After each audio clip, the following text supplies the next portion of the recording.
Olá, hoje vamos estudar as curvas características do diodo, a curva ideal, a curva real e o modelo de tensão constante.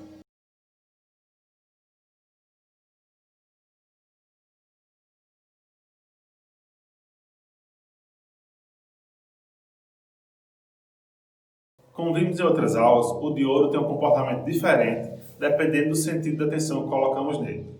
Por isso, precisamos de um sentido de referência para que todo mundo entenda onde está o positivo e onde está o negativo da nossa tensão medida. Esse sentido da tensão VD no diodo é o sentido de polarização direta, ou seja, anodo positivo, geralmente o fio vermelho, e cátodo negativo, geralmente o fio preto.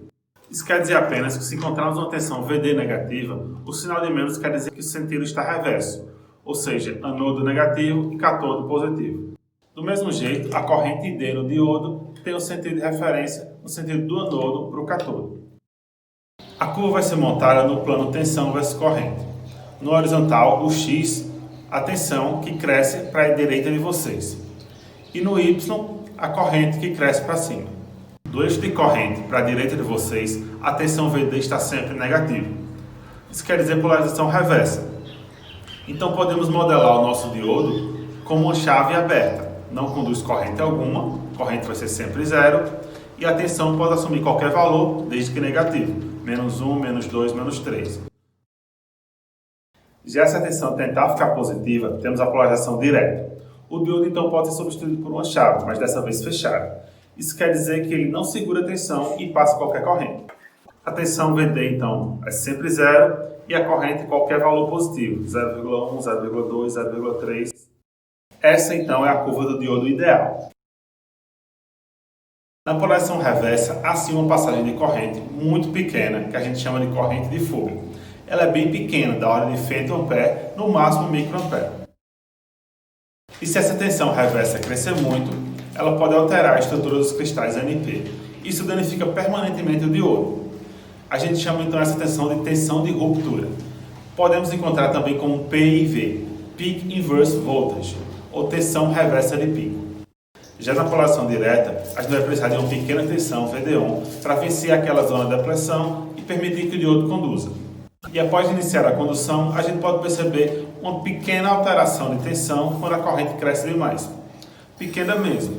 Dependendo do diodo, uma corrente de 1 A significa uma alteração no máximo 0,1 volts. E como eu vou saber em qual ponto da curva ele opera?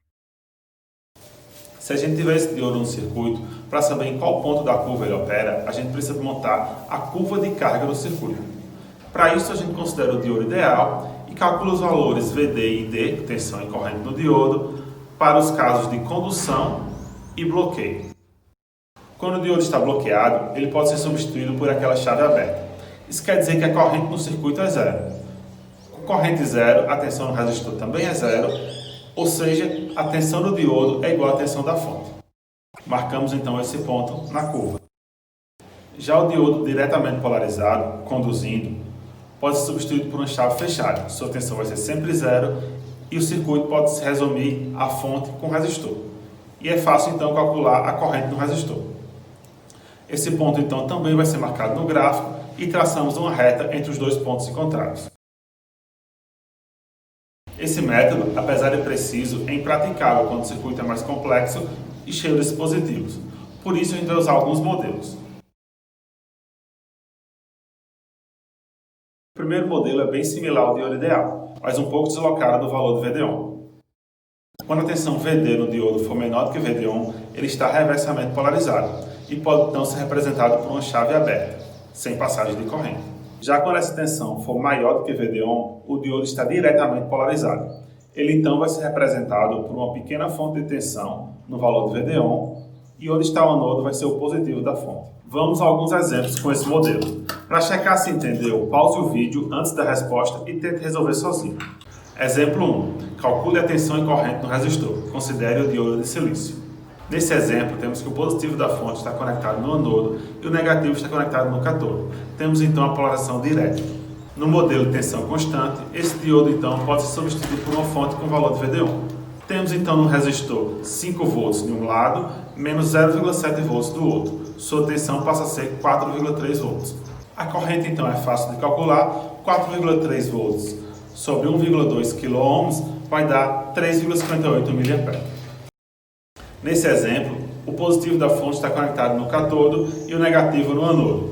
Isso quer dizer então polarização reversa. O diodo pode ser substituído por uma chave mais aberta. Com a chave aberta não temos passagem de corrente e a tensão do resistor é zero, ou seja, o diodo vai ficar com a mesma tensão da fonte, 5 volts. No terceiro exemplo, voltamos a ter o positivo da fonte no anodo e o negativo da fonte no cátodo.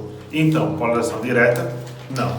Observe que a tensão da fonte é de apenas 0,5 volts, menor do que o VD1 necessário de 0,7 para o silício. Isso quer dizer então que o diodo não consegue polarizar diretamente e ele está reversamente polarizado. Então usamos o mesmo modelo do exemplo 2 e temos a mesma solução para o problema.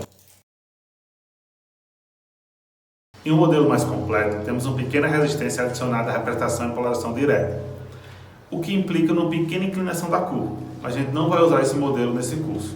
Então, qualquer diodo deve se comportar de acordo com esses modelos, independente do fabricante ou do material utilizado.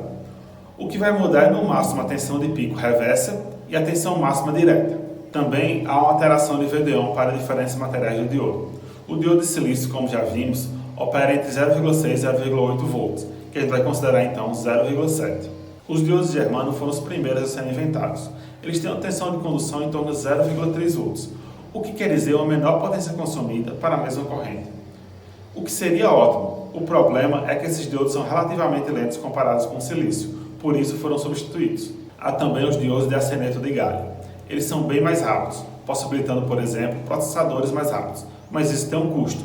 Eles têm uma tensão de condução em torno de 1,2 volts, o que quer dizer maior energia consumida. Quando nada for dito sobre o material do nosso diodo, a gente vai sempre considerar ele como um diodo de silício.